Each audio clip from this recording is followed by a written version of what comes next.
Salut tout le monde, donc là je vais parler de Wonder Man. Donc la série, la dernière série de l'univers Marvel, enfin la dernière série Marvel sur Disney+, que l'on peut trouver la saison 1 intégralement mise sur Hulu.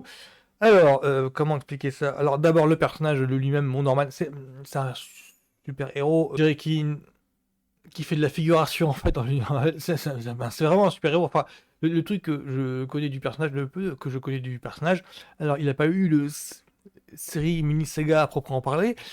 Euh, tout ce que l'on sait du personnage vient des Avengers, vient d'une des nombreuses séries dans lesquelles il est apparu en tant que personnage secondaire ou tertiaire, enfin en tout cas issu du background. Et l'histoire qu'il a le rend très intéressant. Mais il n'a pas eu de série à proprement parler où il tient la vedette. C'est ça que j'essaie d'exprimer. Et ce que c'est de lui, c'est que, alors de base, si j'ai bien compris le délire celui du personnage, c'est un acteur au départ qui, suite à un accident, a eu des super pouvoirs. Je crois qu'il contrôle les ondes ioniques, un truc dans ce genre-là. Voilà, c'est pas un personnage qui est né avec ses super pouvoirs, c'est un personnage qui a acquis ses pouvoirs suite à un accident. Et qui profite de ses pouvoirs nouvellement acquis pour être un acteur de film d'action, je crois.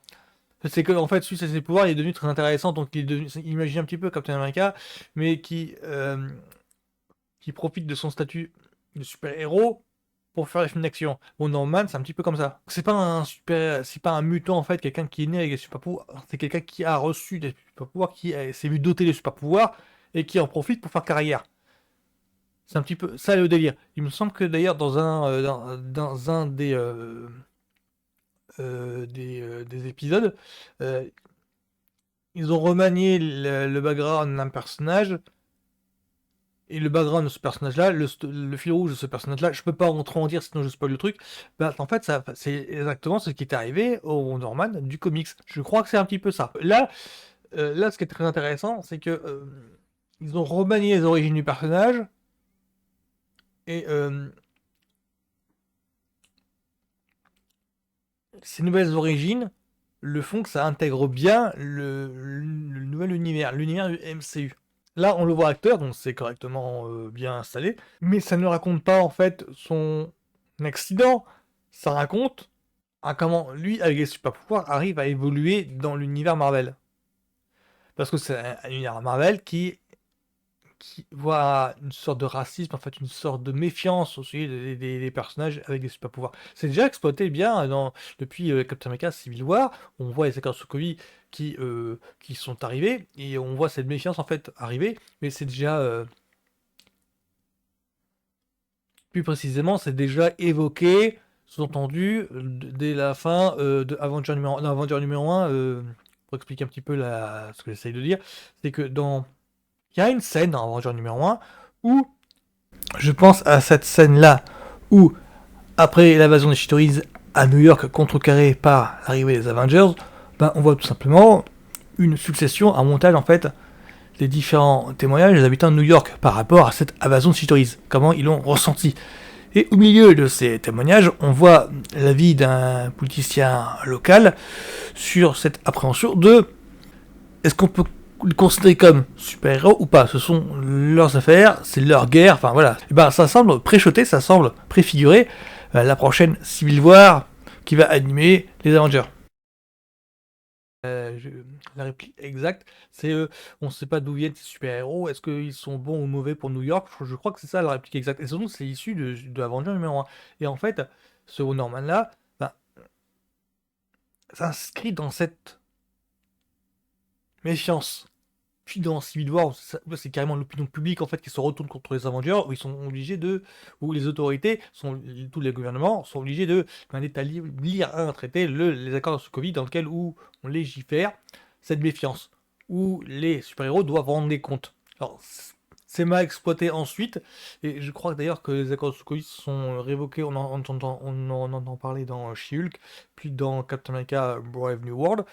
Cette méfiance est toujours prégnante, et on le voit dans Daredevil Born Again. Et là, cette méfiance, c'est qu'elle s'inscrit à... Si on dit trop, je spoil, mais j'ai l'impression qu'en fait, ils se servent de Wonder Man, alors là, fan théorie de ma part, pour en faire, ah non, je peux pas trop en dire, sinon je spoil le truc et c'est pas intéressant. Mais grosso modo, cette méfiance, en fait, s'inscrit bien dans une ère pré-Saga des Mutants. C'est Ah tiens, je vais m'arrêter là. On dirait un prélude à la saga des mutants. Ça fait un petit peu comme dans Miss Marvel. On dirait un personnage qui a déjà la parano qui a. L'intérêt de la série, c'est de le voir le mec qui essaye de passer un casting pour être le prochain Wonder Man. Oui, c'est un petit peu méta. Alors déjà, c'est le... Ouais, là, non, non, là, on entre dans le concept de la série, c'est on voit le parcours d'un acteur pour être intégré au casting de Wonder Man. Ouais, la série est un petit peu méta dans le sens où on voit les coulisses d'Hollywood. Alors, dans le comics, Simon Williams, donc Wonder Man, a des super pouvoirs, mais il n'est pas proprement parlé à un super-héros, dans le sens où il incarne un super-héros au cinéma. Donc c'est un personnage avec des super pouvoirs, mais qui est un super-héros de cinéma. Il utilise ses super-pouvoirs pour matérialiser, pour être un super-héros au cinéma, uniquement au cinéma. Alors quand je dis méta, c'est un film méta, c'est un film qui est conscient d'être un film. Un exemple de film méta, il y a Scream, il y a La Rose pour du Caire, il y a Ed Wood, par exemple, de Tim Burton. C'est un film où le sujet du film, c'est la construction du film lui-même. Pour ça, un film méta. C'est que dans Scream, en fait, on voit les personnages qui sont conscients d'être dans un film d'horreur, c'est dans le sens où ils sont conscients d'être dans une intrigue de film d'horreur. Il y a carrément un personnage, je crois que c'est Randy, qui est donc le cinéphile de la bande, et donc qui dit clairement, en fait, on n'est pas dans un thriller, on est dans un film d'horreur. Mais vraiment. Parce que le mec est conscient d'être dans un film d'horreur. Pas conscient d'être dans un film, mais il est conscient que, en fait, l'enquête qui a lieu là, dans Woodsboro, en fait, c'est typiquement un slasher. Et le mec le perçoit. Les flics mènent l'enquête en suivant leur procédure judiciaire, donc dans la logique d'un thriller, mais le mec voit que, mais la vache, qu'il y a un tueur masqué, on est dans le bal de l'horreur, quoi. Simplement, un tueur masqué qui s'attaque aux étudiants, on est dans le bal de l'horreur. On est dans un slasher, on est dans une ambiance Halloween.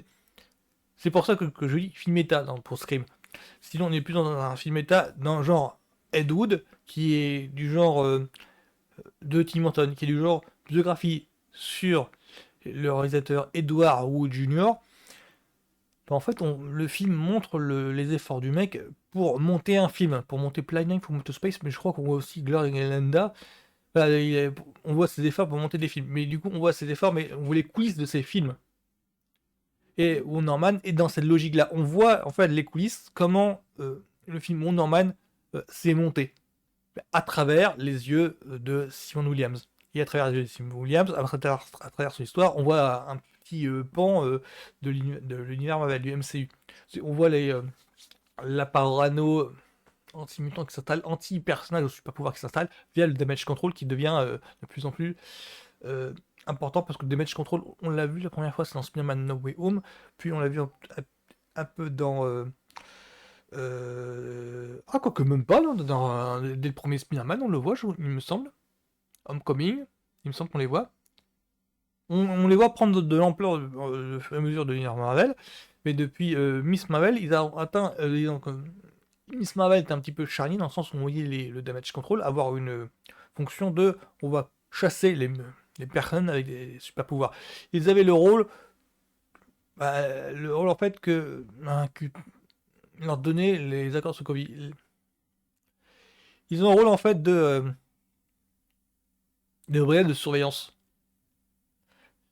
Et là on voit le damage control mais vraiment dans leur prime quoi, mais vraiment genre comme s'ils assumaient vraiment un rôle en fait que leur donnaient les accords de Sokovie.